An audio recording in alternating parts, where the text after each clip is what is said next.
Hello everyone, आज हामी जान्छौँ रियलमीको रियलमी N53 अनबक्सिङ गर्नेलाई। यो प्राइस रेन्जमा तपाईँको एकदमै राम्रो फोन र डिजाइन र लुक्स एकदमै राम्रो छ र यसमा तपाईँले के आउँछ र कस्तो फोनहरू छ तपाईँले म डाइरेक्टली लाइभ हेरिरहेको छु। कृपया भिडियोहरू राम्रो लागे सेयर गरिदिनु होला, कमेन्ट गर्नु होला। तपाईँले पनि चाहिन्छ भने यो भिडियो हेरेर आउनेलाई विशेष डिस्काउन्ट दिन्छु र यो मोबाइलमा के छ खोलेर हेरौँ।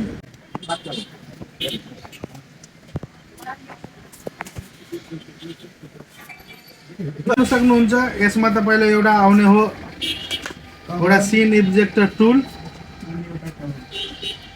यो नगरपालिकाको जमिनको कागज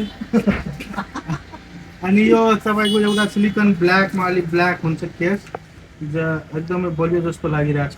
ठिक छ, केही छैन। र यहाँ सबैभन्दा राम्रो मोबाइल हेर्नु।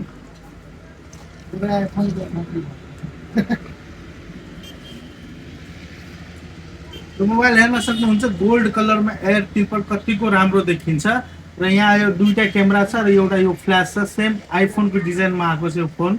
तपाईँहरूलाई 16,000 यसको फुल प्राइस छ, तर तपाईँहरू लिँदाखेरि म तपाईँहरूलाई मिलाएर दिन्छु है। यसमा तपाईँलाई 33 वाटको फुल चार्जर सपोर्टेड हुन्छ। 33 वाटको यो प्राइस रेन्जमा तपाईँहरूको कुनै फोनसँग छैन जो तपाईँले 33 वाटको फास्ट चार्जिङ दिन्छ। प्लस तपाईँको 5 फिङ्गरप्रिन्ट छ र स्लिम हेर्नु तपाईँहरू कतिको स्लिम फोन छ।